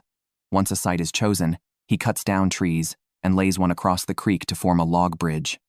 Clearly, this is not safe enough, so he adds another log for reinforcement and uses a chainsaw to cut planks, which he then nails onto the 2 logs, making the bridge much sturdier. Although the bridge is simple, it could be life-saving in crucial moments. Joel's efforts not only help himself but also benefit others living nearby. Even though the road to town is now passable, the fundamental problem of food scarcity remains unresolved. As deep winter sets in, finding food becomes increasingly challenging. Faced with hunger, maintaining contact with the outside world is crucial for Joel, a native with hunting rights. Recently, a group of seals has arrived at Iliamna Lake, and Joel plans to hunt one as a source of food to address his immediate needs. A group of seals is sunbathing on the ice, unaware of the approaching hunter. Joel, an Alaskan native struggling with food shortages, aims to hunt a freshwater seal. However, this is no easy task. The frozen lake offers little cover, and his every move is under the watchful eyes of the seals. As danger approaches, the bulky prey begin to escape in batches. Although Joel eventually finds cover, only 1 seal remains. Determined not to miss this rare opportunity, he steadies himself, takes aim, and fires. The bullet pierces the air, but Joel is unsure if he has hit his target and takes cover to assess the situation. Since he is using a small caliber shotgun today, he needs a fatal shot. If he only wounds the body, the seals will escape back into the water. Iliamna Lake is home to freshwater seals. When the lake freezes over, no one knows where the seals go. Some say there are underwater caves, but this has never been confirmed. In the past, Joel's ancestors frequently hunted seals here for sustenance. Although conditions have improved, Joel still prefers to live the old way, hunting and fishing to thrive. This seemingly simple lifestyle actually demands great personal skills, and frequent failures like Joel's could leave his family starving. Seeing no movement from the prey, Joel decides to investigate. The bullet hole is far from where the prey was, making a hit unlikely, so there's no need to worry about an injured animal. This scare likely means the seals won't return soon. Just as Joel is about to leave, he comes face to face with a seal emerging from the water. Both are startled, and the prey quickly escapes, leaving Joel disheveled in the wind. This situation is beyond Joel's usual experience. He decides to wait on the spot, hoping to catch any seals that appear off guard. Lying on the ice is uncomfortable, and Joel soon struggles to endure it. Continuing like this without catching a seal could be harmful just for a meal, so he decides to try another spot to fish. The paths this season are treacherous with hidden open water, making motorcycle riding risky. However, living in the wilderness means not shying away from searching for food despite the dangers. Joel speeds through lakes and forests to his destination, but despite his efforts, he can't avoid a large snow pit. Fortunately, he wasn't riding fast, or he might have been injured. After a quick fix, he continues on his way. Joel reaches a spot where a river meets a lake, usually abundant with fish. He uses a manual ice auger to start drilling. As soon as the ice hole is made, a strong fishy smell hits him, indicating he's in the right place. However, he doesn't rush to fish. Instead, he sets up bait using some rotten fresh fish eggs, which have a strong smell to attract distant prey. After setting the bait, he leaves it overnight and plans to return the next morning to decide whether to fish there based on the bait's condition. The next day, Joel first went to the area where the seals had been seen. If he could hunt a seal, fishing would be unnecessary.